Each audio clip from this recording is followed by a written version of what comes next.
In the rolling hills of Arkansas, far from the noise of the cities, lies a story that was never meant to surface.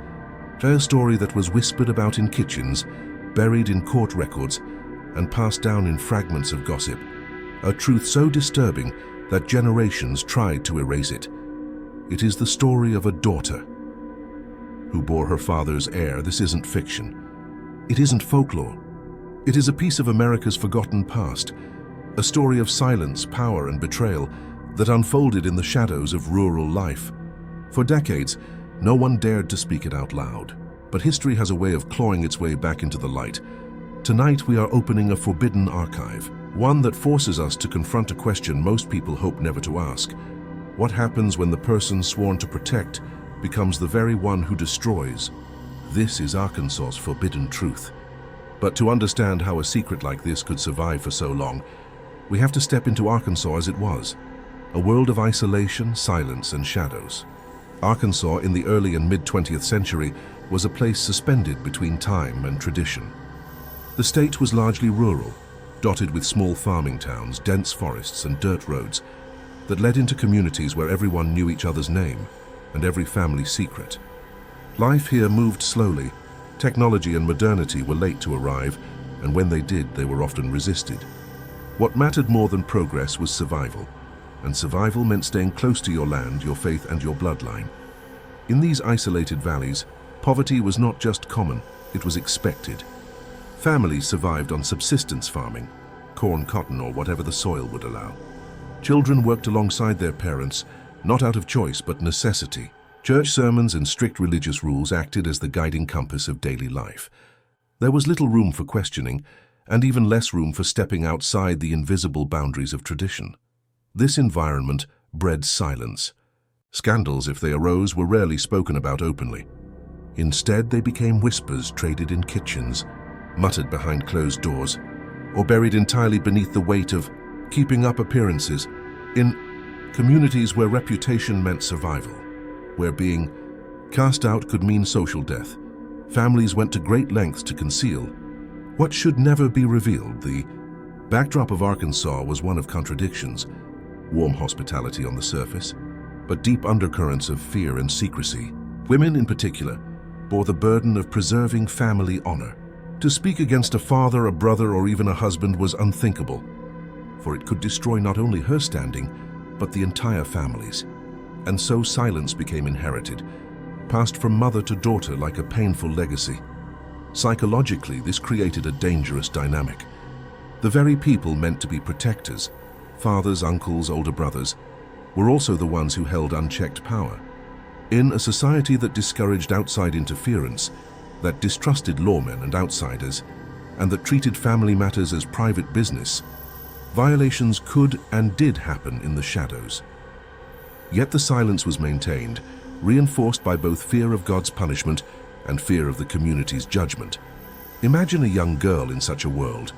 She grows up hearing stories about Eve's sin, about women being the root of temptation, about obedience being the highest virtue. She sees her mother avert her gaze, endure, and stay quiet. She hears neighbors whisper about another family down the road, about something strange going on, but no one ever confronts it directly.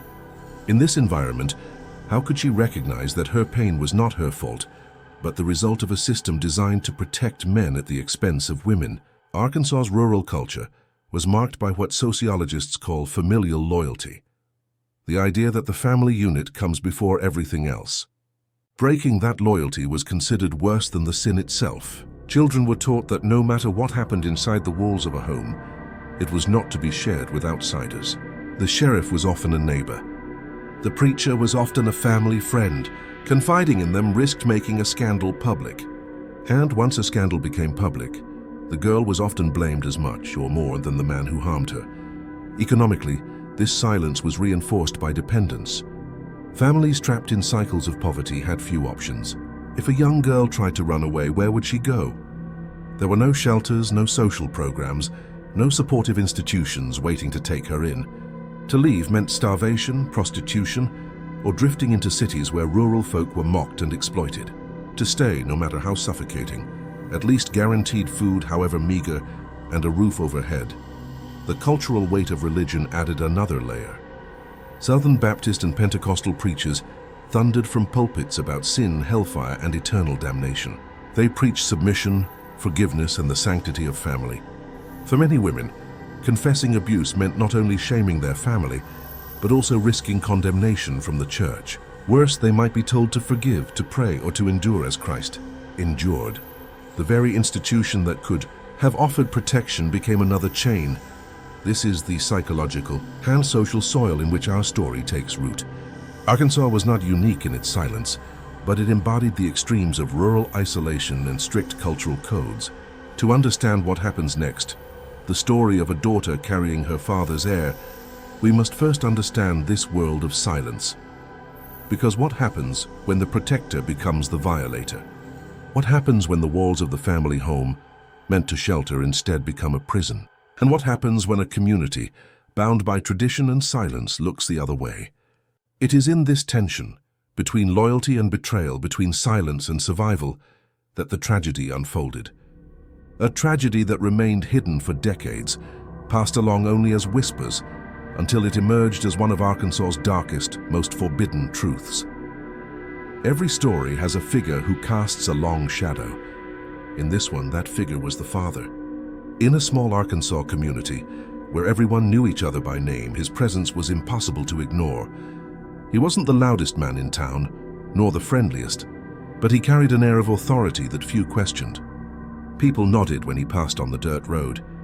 Men tipped their hats out of habit, and yet there was something about him, something heavy, something unspoken, that made people keep their distance. He was a man built on discipline and control. On Sundays, he sat in the front pew of the small white church, his Bible pressed firmly in hand. Neighbors whispered that he was strict with his family, though no one dared ask what that meant. To the outside world, he embodied the role of a hard-working father, tending his land, keeping his household in order, and demanding respect from all who entered his space. But behind closed doors, that order was not simply discipline. It was domination. Inside the home, his voice carried more weight than scripture itself. When he spoke, his wife lowered her eyes. When he walked into a room, children fell silent. Even laughter seemed dangerous in his presence, as though joy itself required permission. His rules were never written, but everyone in the household knew them. And if anyone dared step out of line, the silence that followed was punishment enough. A silence heavy with unspoken consequences. Neighbors sometimes noticed the subtle signs. A child who flinched too quickly at a raised voice. A wife who never lingered to chat after church, always rushing back home.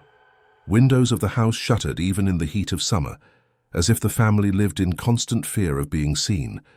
But in communities like this, where reputation meant everything, questions were rarely asked. Suspicion lived in whispers, in side glances, in unfinished sentences. What made this man's shadow so powerful wasn't just his control at home. It was the way the community enabled it. In rural Arkansas, fathers were considered the unquestioned head of the household, a man's word nearly sacred. To challenge him was to disrupt the very order of society. So when neighbors felt unease, they turned it into silence. They told themselves it wasn't their business. They convinced themselves the family was simply private, that some men were just stricter than others. But silence can be more dangerous than violence itself. Because silence allows shadows to grow. The children lived beneath his gaze, learning early that obedience was survival. They walked on eggshells, careful with their words, careful with their movements. The daughter especially learned to read his moods as if her life depended on it. When his footsteps were heavy, she knew to vanish. When his jaw tightened, she knew to stay quiet. She learned that even in the safety of daylight, the house felt like a prison. Over time, this control created an atmosphere, one that didn't need words to be understood. It was a household built on fear, yet disguised as respect. To outsiders, they were the picture of order. Inside, they were bound by a silence that spoke louder than screams ever could. And still, the community felt it too. They noticed how little laughter ever came from that home.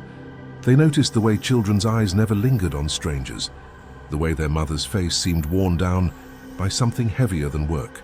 Suspicion was there, thick as Arkansas humidity, but no one wanted to confront it. The father's shadow stretched far beyond his own walls. It spread into the church, where his stern presence demanded recognition. It spread into the fields where his solitary labor made him seem self-reliant, untouchable.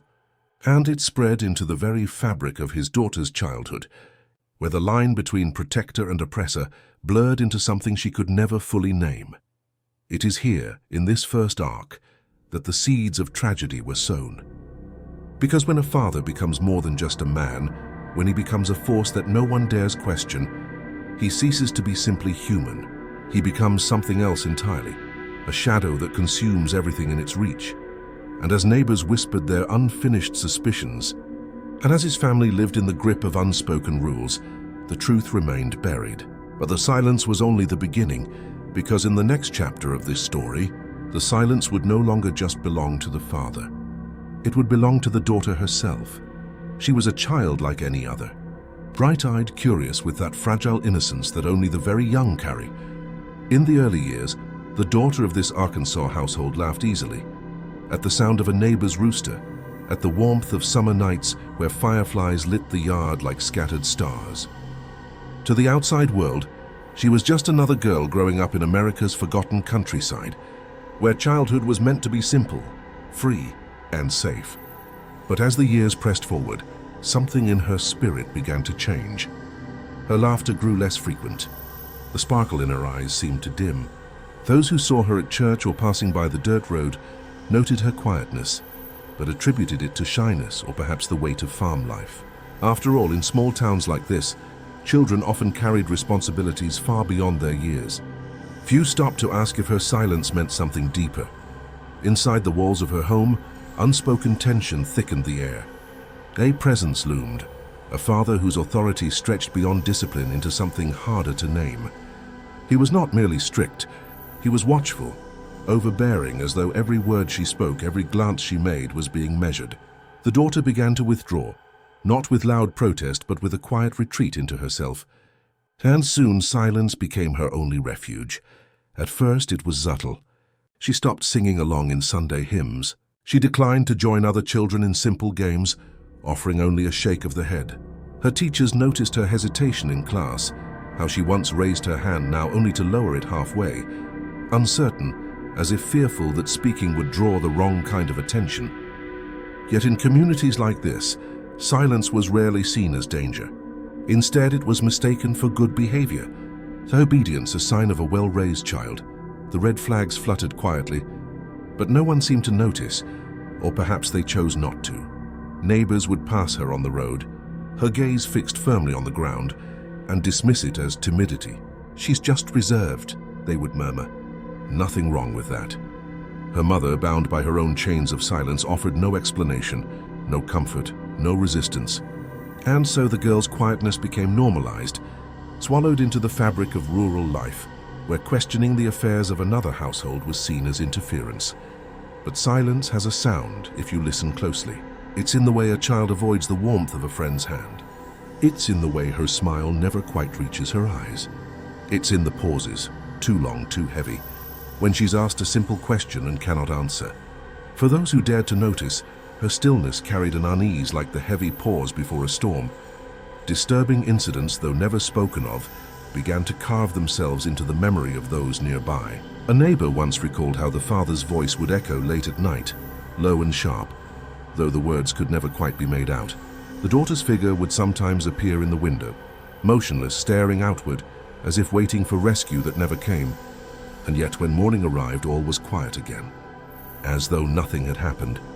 The community's silence was not ignorance, it was willful blindness.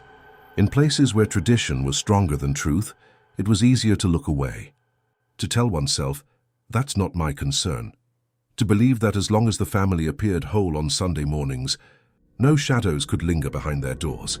And so, the daughter drifted deeper into her silence. Her childhood innocence had been replaced by unease, her voice replaced by a hollow quiet.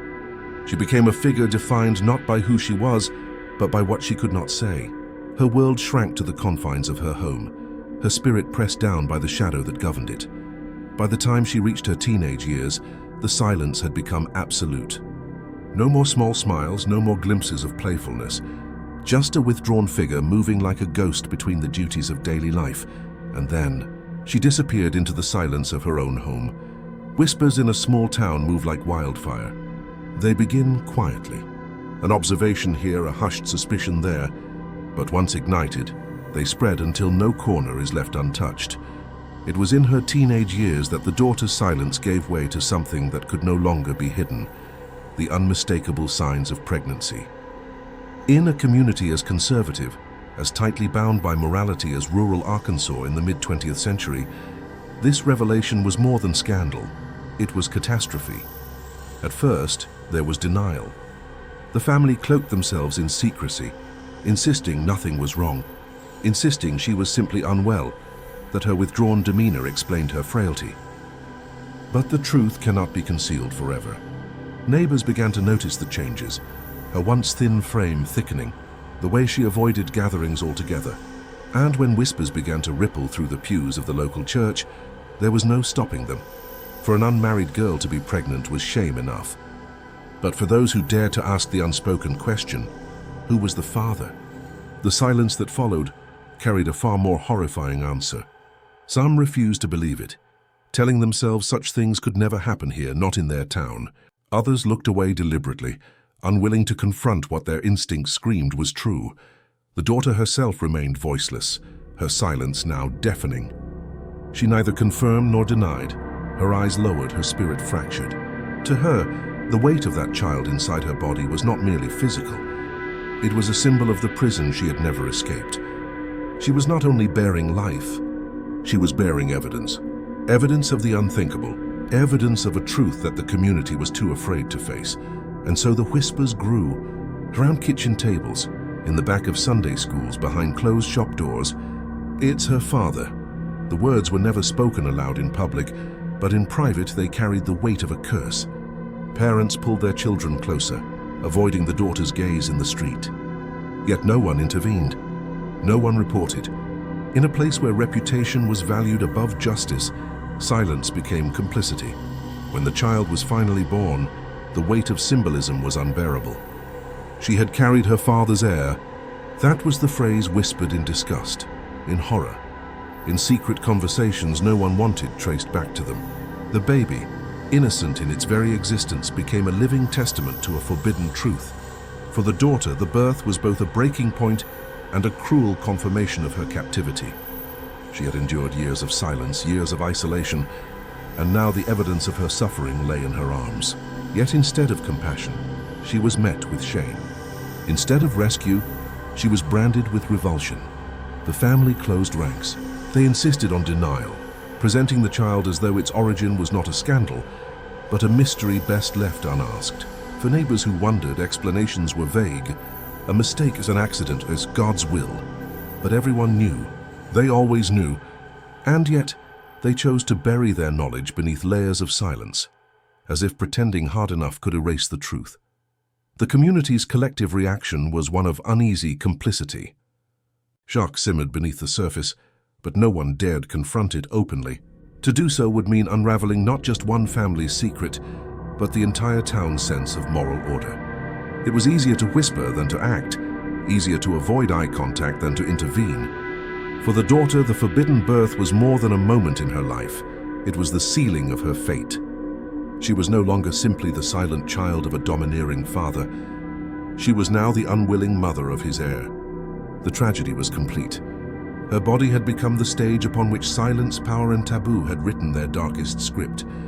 The emotional weight was crushing. Shock, revulsion, tragedy, all coiled tightly around this one event. For those on the outside, it was something to gossip about, something to murmur behind closed doors.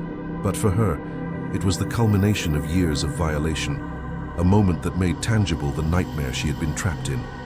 And yet, even here, the silence persisted.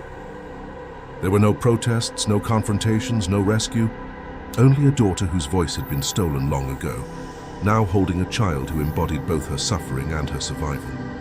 But secrets never stay buried forever. In the aftermath of the forbidden birth, silence became both shield and weapon. For the family, it was the only strategy left. The daughter's swollen belly had revealed too much, and the child in her arms had confirmed what whispers dared to name. Now all that remained was concealment. The cover-up began quietly. The father, once a respected if stern figure in the community, tightened his control. He dictated who could see the child, what stories would be told, and how the family presented themselves to the outside world. To neighbors, the baby was explained away as belonging to a distant cousin, or as the result of a fleeting liaison with a stranger passing through. Lies shifted depending on who was asking, but the message was clear. Do not pry deeper, and most didn't. The townsfolk, already uneasy with what they suspected, found comfort in the family's evasions. If they accepted the story, even if it made little sense, they could spare themselves the burden of confronting a horror that clashed with their faith, their traditions, and their carefully maintained sense of community. The silence was mutual. The family lied. The neighbors pretended to believe, but inside the home, silence was suffocating. The daughter, already broken by years of unspoken abuse, now bore the weight of her child's existence as both victim and evidence. Every day was a reminder, every glance at the infant a reflection of the man who had taken everything from her. Her voice was still gone, stolen by years of intimidation. Replaced with a hollow obedience. For her, the consequences were not only personal, but eternal. She had no chance of an ordinary life. She would never be seen as a victim. Instead, she was cast in the community's shadowed imagination as both participant and disgrace. Even those who knew better, those who sensed the coercion, the imbalance of power, chose to let the stigma rest on her shoulders rather than confront the predator in their midst. This complicity ran deeper than simple cowardice. It was cultural. In rural Arkansas, where tradition was ironclad and family reputation outweighed justice, confronting such a truth would unravel not just one household, but the moral fabric of the community itself. To admit that a father could commit such a violation was to admit that evil could take root in the very heart of the home, in the very heart of their town. And so denial became survival.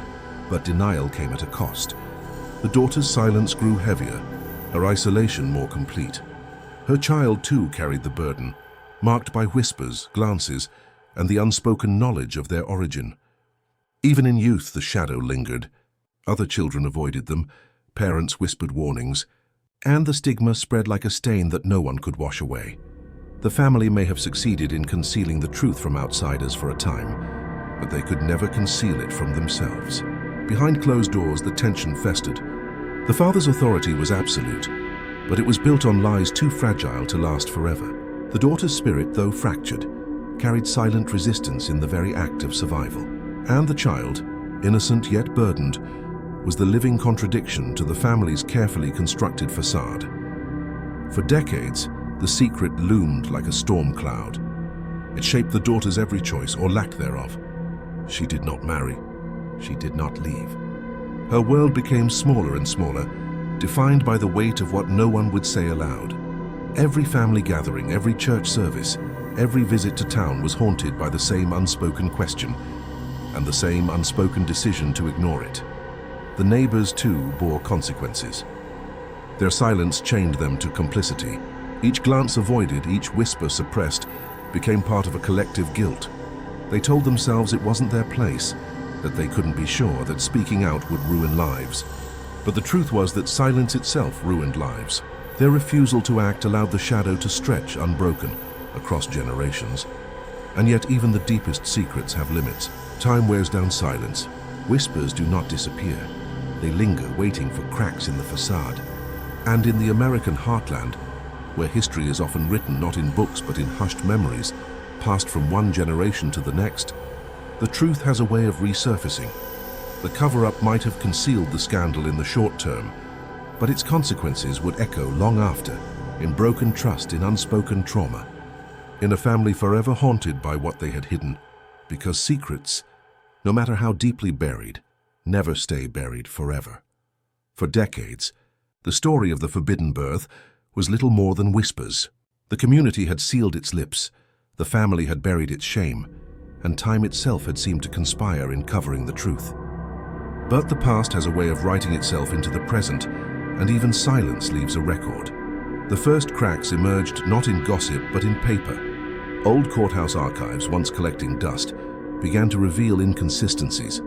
Birth records without fathers' names, Census entries that didn't quite align, a child registered as kin but with no clear lineage. To a casual reader, these were clerical errors. To a careful eye, they were signs, breadcrumbs left by history. Decades later, in the 1980s, researchers and amateur genealogists began combing through these archives as part of a wider interest in forgotten family histories of rural Arkansas. And there, among the faded ink and brittle pages, the truth stirred. Notes scribbled in margins, legal guardianships that appeared out of nowhere, medical records that hinted at complications no one would explain. Then came the testimonies, not shouted from pulpits, not written in newspapers, but whispered in interviews, half confessed by those who were children back then, neighbors, now elderly, who remembered the unease. They spoke of nights when the daughter was never seen outside, of a baby who looked too much like the man who insisted it was kin from afar, of church sermons delivered with a little too much fire, as if warding off a sin already known but never named. What had been suspicion was now spoken as memory. Memory hardened into testimony, and together, testimony and paper formed a chilling mosaic. The story was true. The daughter's silence was no longer silence. Though she had lived and died without ever telling her story, the fragments she left behind, her absence from community life, her name scrawled in official records beside an unnamed child, spoke louder than words. The child grew, lived a life shadowed by unanswered questions, and their descendants too carried whispers of the unspoken. Intergenerational trauma had etched itself into their bloodline, manifesting in estrangement, mistrust, and the ever-present weight of a secret that no one had chosen, yet everyone bore. This was more than a family's burden. It was a communal one. By remaining silent, the neighbors had protected themselves at the expense of the daughter and her child. And now, as truth surfaced, that silence became part of the indictment. Generations later, the community could no longer pretend it hadn't known. The uncovering also raised a more unsettling question. How many other stories like this remain hidden in America's forgotten towns? If one could slip through decades of secrecy, buried beneath layers of shame and complicity, how many others still lie buried, untold, unacknowledged, and unresolved? The story of Arkansas's forbidden truth was not only about one father, one daughter, and one child. It was about what happens when society chooses silence over confrontation, reputation over justice. The documents and testimonies that emerged decades later were not just revelations, they were accusations, proof of what had been allowed to happen in plain sight. And for the descendants who carried the name, the uncovering was both vindication and devastation. Vindication, because at last the shadows had form, the whispers had substance, and the unspoken had voice. But devastation, because the confirmation of the truth meant reliving the shame, the horror, and the knowledge that the people who should have protected had instead concealed. History books will not carry this story. Official records may note only fragments, brief entries of names, dates, and guardianships. But in the oral histories of the region, in the memories of families still grappling with what was once forbidden to name, the story remains alive. And now, through documentaries, archives, and the courage of those who piece together the fragments, the silence has finally broken. Yet one question lingers, a question that hovers at the close of this story and echoes through every forgotten valley, every dusty archive, every hidden family shame across America. How many other forbidden truths remain untold in the American heartland? The story of the Arkansas daughter and her father's heir is more than just one family's nightmare. It is a mirror, dark and cracked, held up to an entire society, because what unfolded in that isolated cabin was not only the consequence of one man's choices, but of an entire community's silence. For years, people looked away.